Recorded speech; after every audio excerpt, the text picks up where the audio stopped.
Commander Tejo stood before the massive viewing screen in the Galactic Council chamber, watching the blue and green planets slowly rotate in the darkness of space. Earth looked peaceful from this distance, but appearances could be deceiving. 5 Scout teams had gone to observe this world, and 5 scout teams had vanished without a trace. The red light on his communication device blinked urgently. Tejo pressed the button and heard the familiar voice of Council Member Hyjin crackling through the speaker. "Any word from Scout Team Delta?" she asked with worry clear in her voice. Tejo checked his data pad for the 100th time that day. The screen showed the same information it had shown for weeks.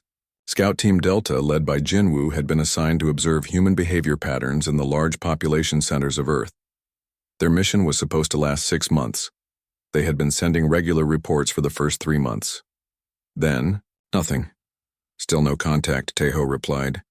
"Their last transmission was 47 days ago." The silence that followed felt heavy. Hyjin had personally selected Jinwoo for this mission. He was one of their best scouts with over 15 successful observation missions completed. He had never failed to report in on schedule. Never. "What about their emergency beacons?" Hyjin asked. "All signals stopped at the same time as their last report," Tejo said. "No distress calls. No indication of equipment failure. No signs of discovery by the humans." This was the pattern that haunted everyone in the Galactic Council. Scout Team. Alpha had gone silent after 4 months. Scout Team Beta lasted only 2 months before their communication stopped. Scout Team Charlie managed 3 months before vanishing. Scout Team Gamma held out for 5 months, but they too eventually stopped reporting. Now Delta was gone. The humans appeared to be a primitive species. Their technology was basic compared to galactic standards. They had not yet achieved faster than light travel. Their weapons were crude. Their governments were chaotic and divided. Yet somehow they were making experienced galactic scouts disappear without leaving any evidence. Science Director Boram entered the chamber carrying a thick folder of reports. Her usually calm expression showed signs of stress. She had been working day and night trying to understand what was happening to their scout teams. "I have analyzed all the data we received from the missing teams," Boram announced. "The pattern is always the same. The scouts establish hidden observation posts using our standard cloaking technology. They begin gathering intelligence on human social structures, technology levels, and military capabilities. Their reports are detailed and professional for the first few weeks." Boram opened her folder and pulled out several data sheets. Then, something changes. The language in their reports becomes different. Instead of clinical observations, they start writing about human emotions and behaviors in ways that seem almost personal. Tejo frowned. "Personal how?"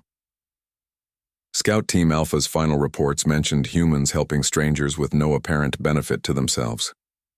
Scout Team Beta wrote extensively about human art and music, claiming it served no survival function yet, brought joy to the creators and observers. Scout Team Charlie documented human rituals around food sharing and celebration. "These sound like normal intelligence gathering activities," Hyjin said through the communicator. "Yes, but the tone was wrong," Boram continued. "Professional scouts should report facts without emotional commentary. These reports contained words like beautiful, touching, and inspiring. Military scouts do not use such language." The chamber fell quiet as everyone processed this information. Tejo had read some of those final reports himself. At the time, he had attributed the unusual language to translation errors or communication interference. Now he wondered if something else was happening. Could the humans have some form of mental manipulation technology that we have not detected? Tejo asked. Boram shook her head. "Our scans show no evidence of psychic abilities or mind control devices. The humans appear to be exactly what they seem to be, a young species with basic technology and simple social structures." "Then how are they making our scouts disappear?" Hyejin demanded. "That is what we need to find out," came a new voice from the chamber entrance. Admiral Kyung-soo walked into the room with the confidence that came from decades of military service. He was the highest-ranking officer in the Galactic Fleet and had personally led missions to dozens of worlds. If anyone could solve this mystery, it would be him. "I am taking personal command of the next mission to Earth," Kyung-soo announced. I will bring our most advanced equipment and a hand-picked team of specialists. Tae-ho felt a mix of relief and concern. Relief that someone with Kyung-soo's experience would be handling this situation. Concern that they were risking their best.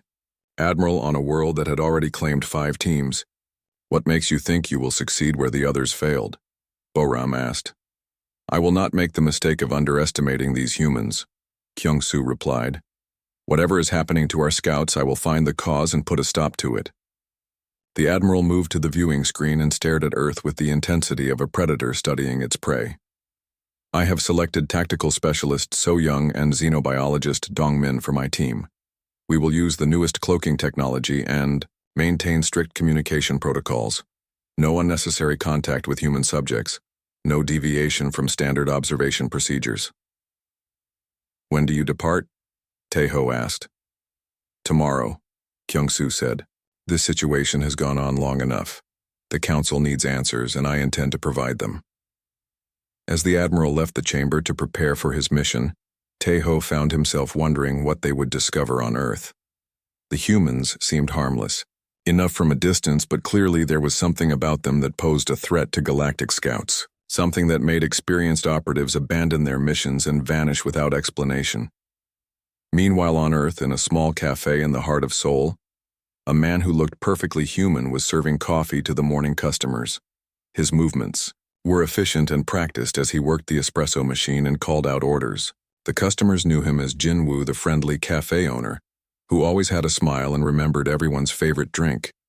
None of them suspected that Jin-woo had arrived on their planet 6 months ago as part of an alien scouting mission. None of them knew that he possessed technology that could level city blocks or that his homeworld was thousands of light years away.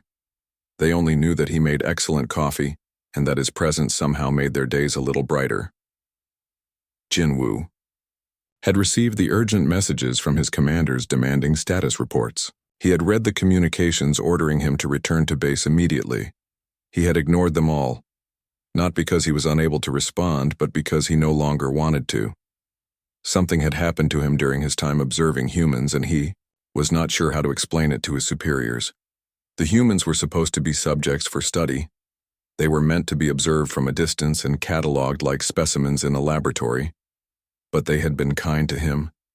When he had taken the identity of a cafe worker to better observe their daily routines, they had welcomed him warmly. They had shared their stories and their struggles. They had made him feel like he belonged. For the first time in his life, Jin-woo understood what it meant to be part of a community, rather than just an observer of one. The feeling was addictive in a way that his military training had never prepared him for. He found himself caring about these humans not as research subjects but as friends and neighbors. The communication device hidden in his apartment continued to blink with incoming messages from the Galactic Fleet.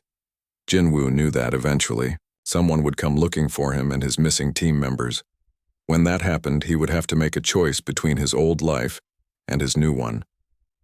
As he served another customer and saw the gratitude in their eyes, Jin-woo realized that choice had already been made. Admiral Kyung-soo's ship emerged from hyperspace at the edge of Earth's solar system 3 days after leaving the Galactic Fleet base. The stealth vessel was equipped with the most advanced cloaking technology available, making it invisible to both human detection systems and the naked eye. His team of specialists had spent the journey reviewing every piece of data from the previous missions. Tactical specialist So Young sat at her monitoring station watching the readouts from their scanning equipment. Earth's electromagnetic signatures showed the expected patterns of a developing technological civilization. Radio transmissions filled the spectrum with what appeared to be entertainment broadcasts and communication networks. Nothing suggested the presence of advanced defensive systems or weapons capable of threatening galactic scouts. Xenobiologist Dongmin looked up from his analysis console with a puzzled expression. Admiral, the biological scans are showing exactly what we expected. The humans are carbon-based life forms with no unusual physical characteristics, no psychic abilities detected, no evidence of genetic manipulation or artificial enhancement. Kyung-soo nodded grimly. Then whatever happened to our people is not immediately obvious. We will proceed with maximum caution. The ship moved into Earth's upper atmosphere using repulsors to maintain position without generating heat signatures that human satellites might detect. Kyung-soo had decided to establish multiple observation posts across different continents to avoid concentrating their presence in one location like the previous teams had done. "So Young, you will monitor the military installations and government centers," Kyung-soo ordered. "I want detailed assessments of their weapons technology and command structures. Dongmin, you will focus on civilian populations and social behaviors. Look for anything that might explain what happened to our scouts." The team deployed using personal cloaking devices that rendered them invisible to human senses. So Young chose a position overlooking a major military base where she could observe training exercises and equipment demonstrations.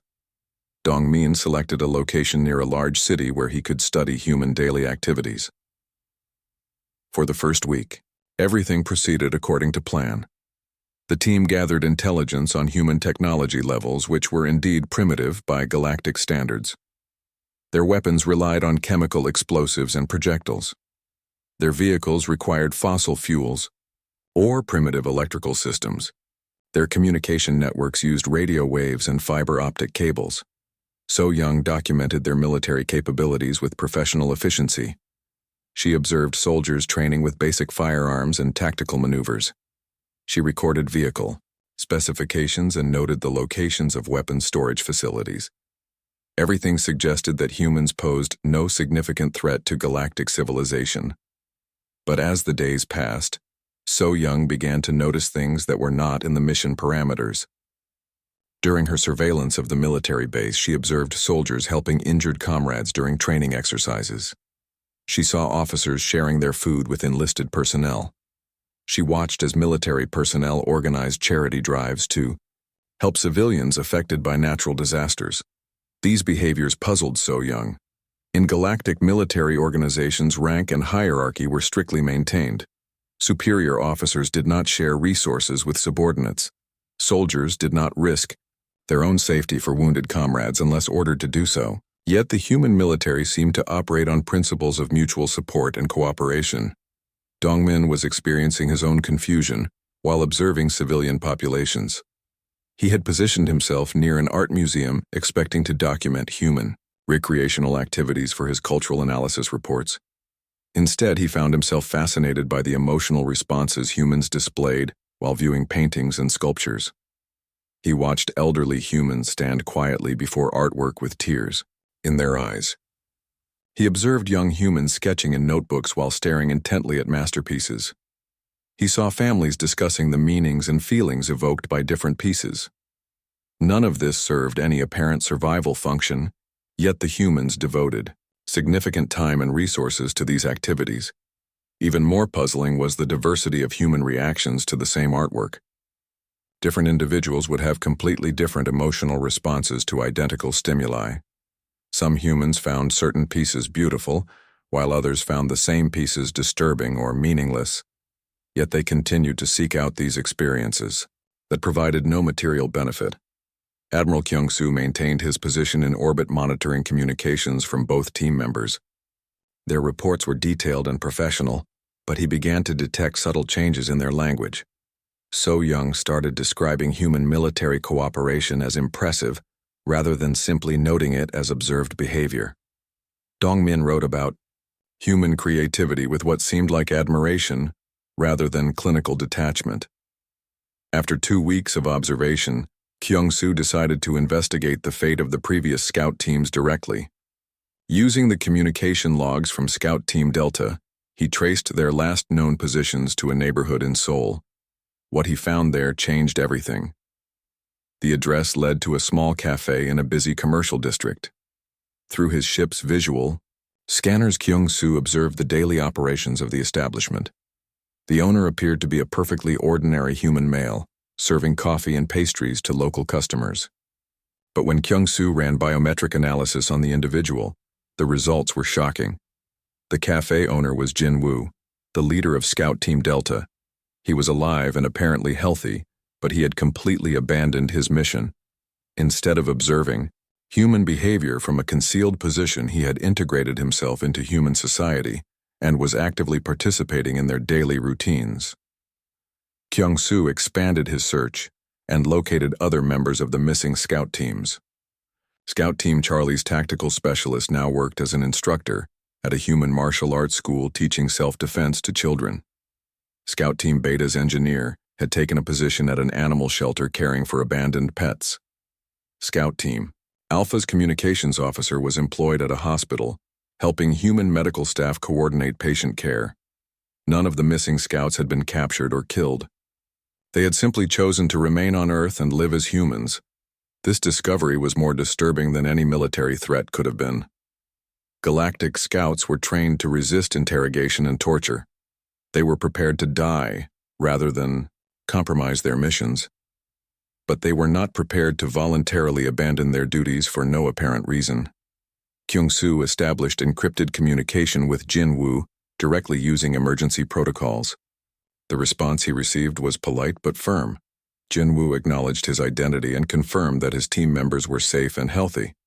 But when ordered to report for extraction, he declined. The mission parameters are no longer relevant, Jin-woo explained during their brief communication. We have discovered something here that changes everything. You need to experience it yourself to understand. Explain yourself, Scout, Kyung-soo demanded. What could possibly justify abandoning your sworn duties? They are not what we expected. Admiral, Jin-woo replied. The humans are not just another primitive species to be catalogued and monitored. They have something we have never encountered before. Something that makes you want to be better than you were. The communication ended before Kyung-soo could demand further explanation. He was left staring at the data screens, wondering what kind of force could cause experienced military personnel to abandon everything they had sworn to protect. Meanwhile, on the planet's surface, So-young was facing her own crisis of understanding. During her surveillance activities, she had witnessed a human soldier risk his life to rescue civilians from a burning building. The act served no military purpose and actually violated several tactical protocols. Yet the soldier had acted without hesitation, putting the safety of strangers above his own survival. When So-young tried to file her report on this incident, she found herself struggling to find the appropriate terminology. The human's actions did not fit into any category of behavior that galactic military doctrine recognized. She eventually classified it as an anomaly and continued her observations. But the anomalies kept accumulating. Humans consistently chose cooperation over competition when both options were available. They shared resources with individuals who could provide nothing in return. They created art and music that served no survival function, but brought joy to others. They formed emotional bonds that transcended family groups and extended to complete strangers. Dong-min was having similar experiences while studying human cultural activities. He had begun attending public concerts and festivals to document human recreational behaviors. What he discovered challenged everything he thought he knew about evolutionary psychology. Humans would gather in large groups to share experiences that provided no material benefit. They would listen to music that made them cry and call it beautiful. They would watch theatrical performances that depicted tragedy and suffering and emerge from the experience feeling somehow enriched. They created elaborate celebrations to mark events that had no survival significance. Most puzzling of all was the way humans treated each other during these gatherings. Social hierarchies seemed to dissolve as individuals from different backgrounds and economic levels interacted as equals. Communications Officer Jae-sung sat in the Galactic Fleet headquarters, analyzing the data transmissions coming from Admiral Kyung-soo's mission to Earth. What he was reading made no sense according to everything he knew about proper military reporting procedures. The language used in the field reports was becoming increasingly unprofessional and emotionally charged. Instead of standard tactical assessments, So-young was writing about human soldiers showing courage and compassion during rescue operations. Rather than clinical biological observations, Dong-min was describing human artistic expressions as profound and moving. Even Admiral Kyung-soo's personal logs contained references to being impressed by human resilience and ingenuity. Jae-sung printed the reports and carried them to Council Member Young-ho's office. Young-ho had been growing increasingly concerned about the Earth situation and had demanded to see all communications from the current mission. When he read the reports, his expression grew dark with worry. This is exactly what happened with the previous teams, Young-ho said grimly, First the language changes, then the communications stop entirely. We are watching our people being compromised in real time. What do you think is causing it? Jae-sung asked. Young-ho stood and walked to the large star map that covered one wall of his office. Earth appeared as a small blue dot among thousands of other worlds that the galactic civilization had encountered over the centuries. None of those other worlds had caused problems like this. I believe the humans have developed some form of psychological warfare that we do not understand, Young-ho declared. They may appear primitive, but they are clearly more dangerous than we initially assessed. They are somehow infecting our people with emotional contamination that compromises their judgment and loyalty. The theory sounded plausible to Jae-sung, but it raised troubling questions. How could a species that had not yet achieved interstellar travel develop mental manipulation techniques advanced enough to affect galactic military personnel? And why would they use such capabilities on covert observers rather than advancing their own civilization? Emergency xenobiologist Yoon-soo was summoned to provide expert analysis on the possibility of human psychological weapons. She had studied dozens of species and their mental capabilities but had never encountered anything like what the reports from Earth were suggesting. If the humans possess psychic abilities or mind control technology, our scans should have detected them, Yoon-soo explained during the emergency council meeting. The reports show no evidence of artificial enhancement or genetic manipulation that would explain advanced mental capabilities. Then how do you explain what is happening to our scouts? Young-ho demanded.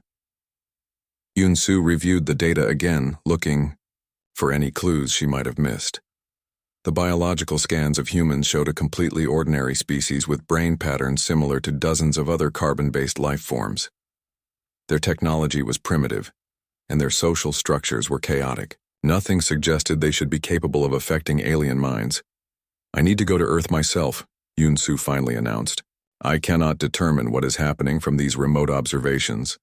I need direct contact with human subjects to understand their psychological capabilities. Young-ho was reluctant to risk another valuable officer, but the situation was becoming critical. If humans possessed some unknown form of mental manipulation, it could threaten the entire galactic civilization. They needed answers even if it meant risking additional personnel. Meanwhile, on Earth, Admiral Kyung-soo was struggling with his own growing confusion about the mission. His orders were clear. Observe human capabilities and determine what had happened to the missing scout teams. But the more time he spent watching human behavior, the less relevant those orders seemed to become. From his orbital position, he observed human responses to natural disasters and was surprised by their cooperative efforts to help strangers. He watched human scientific research programs and noted their willingness to share discoveries freely, rather than hoarding knowledge for military advantage. He monitored human cultural exchanges and saw individuals from different nations working together on projects that benefited all participants. None of this matched the standard patterns of behavior that galactic civilization expected from developing species. Most worlds at Earth's technological level were dominated by competition for resources and territory. Warfare between different groups was common, and cooperation was limited to immediate family or tribal units. But humans seem to have developed beyond those limitations without achieving the technological advancement that usually accompanied social evolution. Kyung-soo decided to observe human behavior more closely by establishing a monitoring post on the planet's surface. Using advanced cloaking technology, he positioned himself in a large city where he could study human daily activities without being detected. What he witnessed challenged everything he thought he knew about evolutionary psychology and species development. Humans routinely helped strangers with no expectation of reward or reciprocity. They created institutions dedicated to caring for individuals who could contribute nothing to society. They devoted resources to preserving other species and protecting environments that provided no immediate benefit. Most puzzling of all was the way humans formed emotional connections that transcended logical self-interest. He observed parents sacrificing their own comfort for their children's welfare. He saw individuals choosing to help friends and neighbors even when doing so cost them time and resources. He watched strangers show kindness to each other simply because it felt right to do so. During his third week of surface observation, Kyung-soo witnessed an incident that changed his perspective entirely. A human child had fallen into a river and was being swept away by the current. Without hesitation, an adult human who was a complete stranger dove into the dangerous water to attempt a rescue. The human risked his own life for someone he had never met and would likely never see again. The rescue was successful and both the child and the rescuer survived. But what impressed Kyung-soo most was that the rescuer seemed surprised when others called him a hero. The human genuinely believed that anyone would have done the same thing in his position. He could not understand why his actions were considered remarkable. So Young was having her own revelations while continuing her surveillance of human military installations. She had been assigned to assess their weapons capabilities and tactical doctrines, but found herself drawn to observe their training exercises and daily routines. Human soldiers were taught to protect civilians and minimize casualties during combat operations. They were trained to provide medical aid to wounded enemies and to treat prisoners with dignity. Their military codes emphasized honor and sacrifice rather than victory at any cost. These principles seemed to contradict the basic logic of warfare, as understood by galactic military doctrine. When So Young tried to explain these observations in her reports, she found herself using words that had no equivalent in galactic military terminology. Concepts like compassion, honor, and mercy were not part of standard tactical vocabulary. She began to realize that human military thinking was based on fundamentally different assumptions about the purpose and conduct of armed conflict. Dong Min was experiencing similar difficulties while studying human cultural activities. He had been observing public gatherings and recreational events to understand human social structures, but was discovering behaviors that defied standard sociological analysis. At a music festival, he watched thousands of humans gather to share auditory experiences that served no survival function. Different individuals had completely different responses to the same sounds, yet they somehow found common ground in their appreciation for creativity and artistic expression. Strangers would help each other and share resources simply because they were participating in the same event. Even more remarkable was the way humans treated the musicians who were performing. These artists were elevated and celebrated, not because they possessed superior physical strength or tactical skills, but because they could create beauty and evoke emotions in others. The entire social gathering was organized around appreciation for intangible qualities that had no material value. When Dong Min tried to categorize these behaviors according to standard xenobiological protocols, he found that human social structures did not fit any known patterns. They had developed cooperative behaviors that extended far beyond family groups without relying on rigid hierarchical systems. They created art and culture that served purposes beyond survival and reproduction. They formed communities based on shared values rather than just mutual benefit. As the weeks passed, all three members of Kyung-soo's team found themselves spending more time among humans and less time maintaining their covert observation posts. They began to understand the language changes and communication breakdowns that had affected the previous scout teams. Being around humans was causing them to think differently about their mission and their responsibilities. The humans were not using any form of mind control or psychological manipulation. They were simply being themselves, and that authenticity was somehow infectious. Their genuine kindness and concern for others created an atmosphere that made isolation and detachment increasingly difficult to maintain. Dr. Yoon-soo's research vessel entered Earth's atmosphere with sophisticated scanning equipment designed to detect any form of psychic manipulation or mind control technology that might explain the strange behavior of the missing scout teams.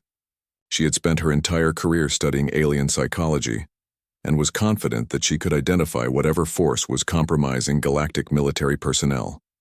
Her initial scans confirmed what previous missions had already determined. The humans showed no signs of advanced mental capabilities or artificial enhancement. Their brain patterns were completely normal for a carbon-based species at their stage of development.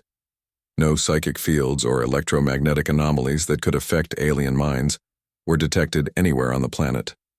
Yoon-soo established a concealed laboratory in an abandoned building where she could conduct detailed observations of human behavior while remaining undetected. Her plan was to study human social interaction systematically and document whatever psychological techniques they were using to influence her missing colleagues. What she discovered during her first week of observation challenged every assumption she had made about the situation. The humans were not using any sophisticated manipulation tactics. They were simply treating each other with genuine kindness and respect in ways that seemed to come naturally to them. She watched a human family caring for an elderly relative who could no longer contribute to household activities. Instead of viewing the elderly human as a burden, they treated him with patience and affection. They included him in conversations and decision-making, even though his mental capabilities had declined with age.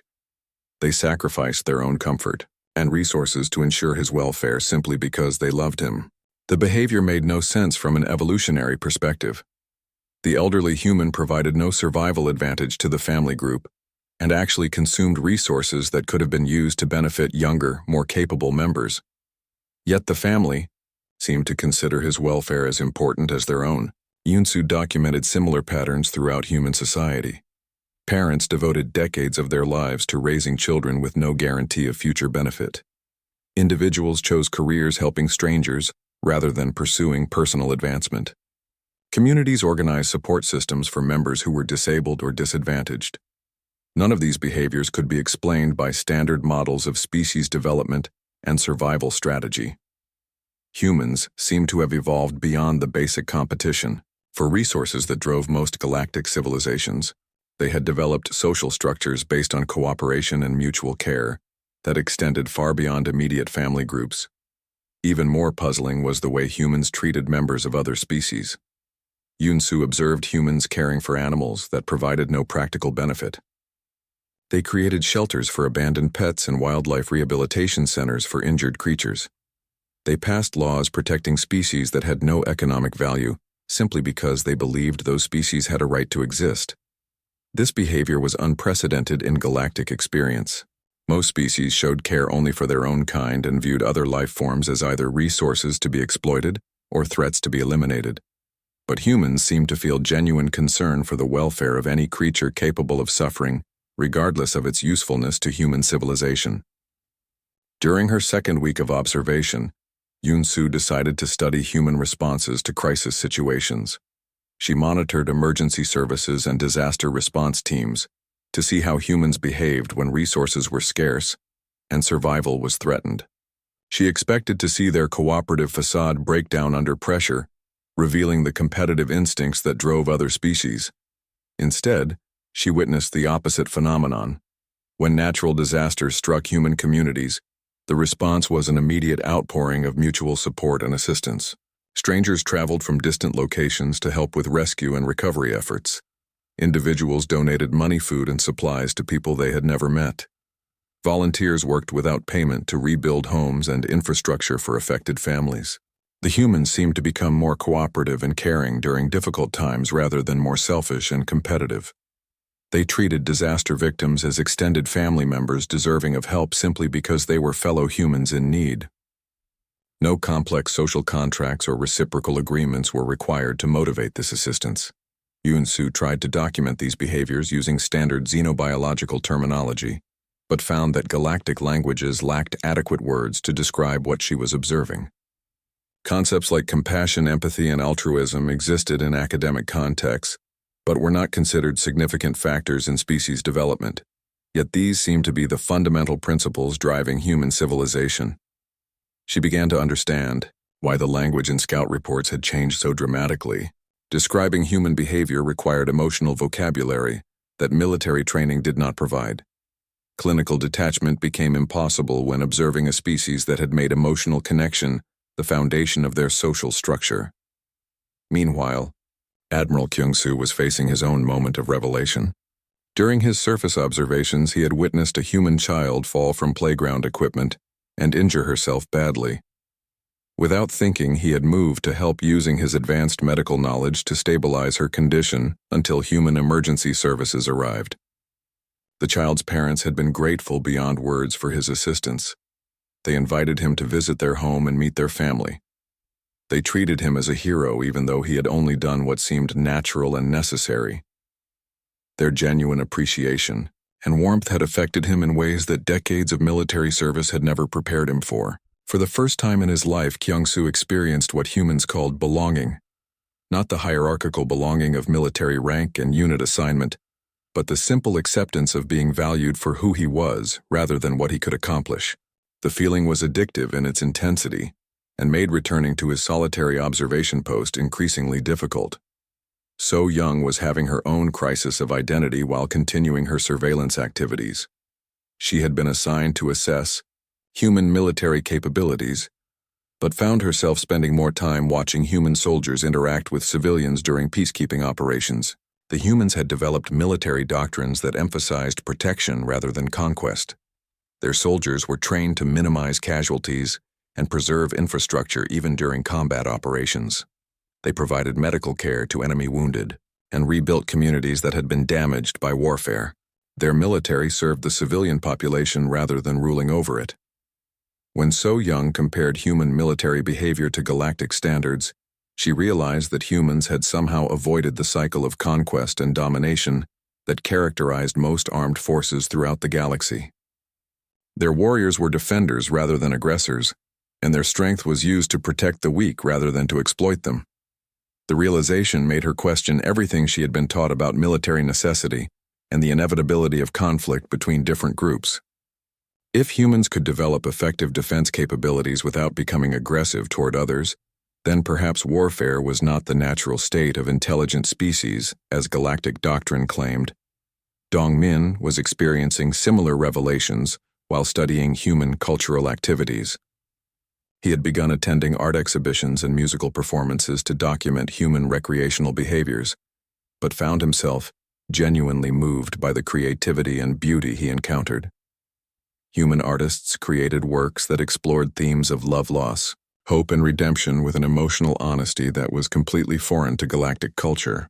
They expressed vulnerability and pain alongside joy and triumph in ways that made observers feel less alone in their own struggles.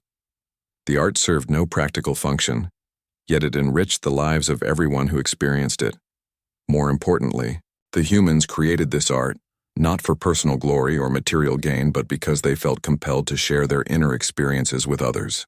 They wanted to communicate across the barriers of individual consciousness and create connections that transcended the limitations of language and logic. When Dong-min tried to explain the significance of human art in his reports, he found himself writing poetry rather than scientific analysis. The clinical vocabulary of xenobiology could not capture the transformative power of beauty or the importance of emotional expression in human development. Dr. Yun-soo had been on Earth for 3 weeks when she finally understood what was happening to the Galactic Scouts. The humans were not using any form of mind control or psychological manipulation. They were simply demonstrating an alternative way of existence that was more appealing than the isolated competitive lifestyle that characterized most galactic civilizations.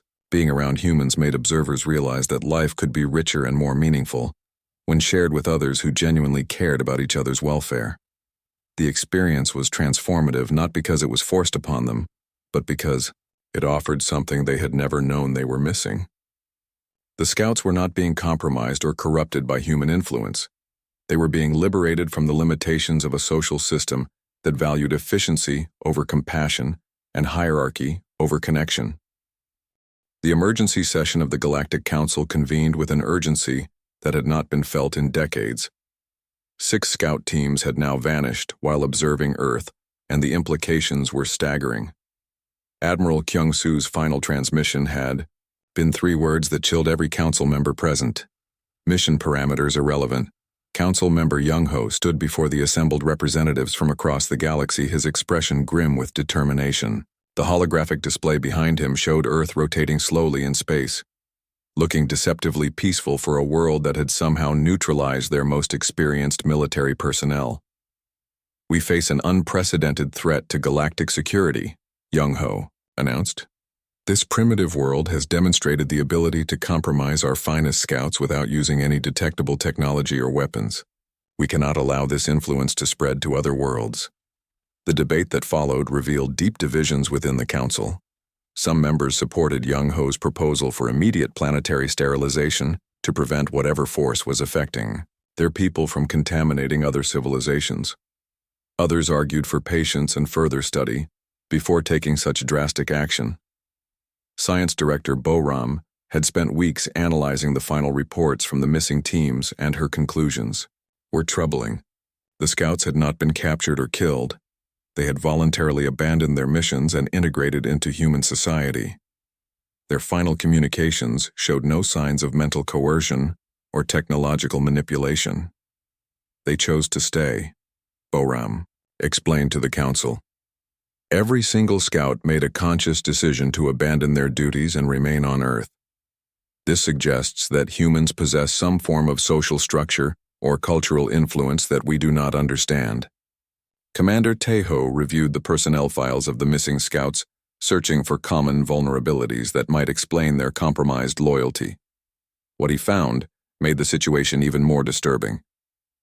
The missing personnel included their most experienced and disciplined operatives. These were individuals who had completed dozens of successful missions and had never shown any signs of unreliability or disloyalty.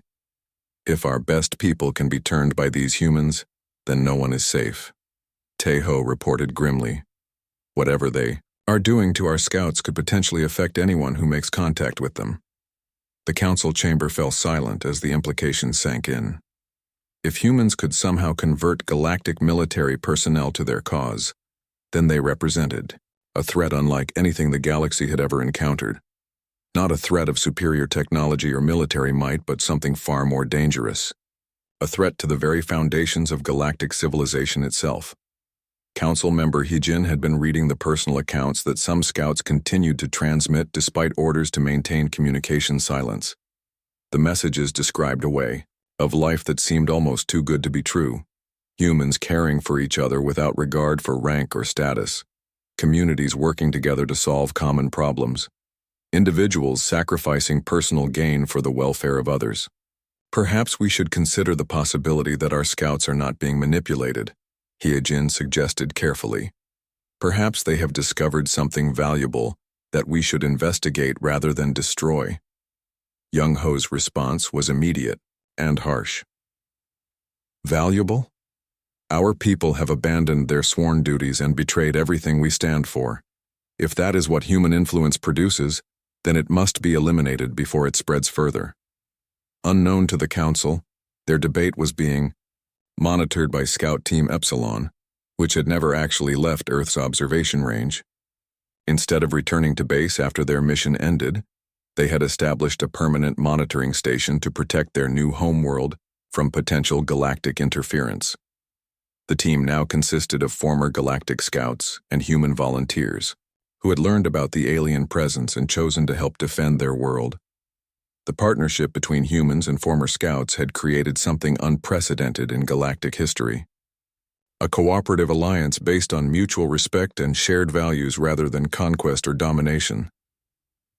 Jinwoo had become the unofficial leader of this protective network. His small cafe in Seoul served as a communication hub where former scouts could coordinate their activities while maintaining their human lives. The irony was not lost on him that the best way to protect Earth was to live openly among its people rather than hiding from them. When the monitoring equipment detected the Council's debate about planetary sterilization, Jinwoo knew that the time for passive observation had ended. The galaxy was preparing to destroy Earth to prevent the spread of human influence, and the only way to stop them was to demonstrate that this influence was not a threat, but an opportunity for something better. Working with human governments who had been quietly informed about the alien presence, Jinwoo's network began broadcasting messages directly to the Galactic Council. These transmissions did not contain threats or demands for military confrontation. Instead, they shared stories and images of what life was like when cooperation replaced competition as the foundation of civilization. The broadcasts showed human communities working together to solve environmental problems. They displayed scientific cooperation between nations that had historically been enemies. They documented acts of individual kindness and sacrifice that demonstrated humanity's commitment to caring for others, regardless of personal cost. Most importantly, the messages came not just from humans, but from the former galactic scouts who had chosen to remain on Earth. These testimonials from trusted military personnel carried weight that no human communication could have achieved. They described their transformation not as corruption or manipulation, but as enlightenment and personal growth. Admiral Kyung-soo's voice was among those testimonials. He spoke directly to his former colleagues in the Galactic Fleet, describing what he had learned about the possibility of building a civilization based on love rather than fear. His words carried the authority of decades of military service and the passion of someone who had discovered a better way to live. "I have not been captured or brainwashed," Kyung-soo explained in his message to the Council.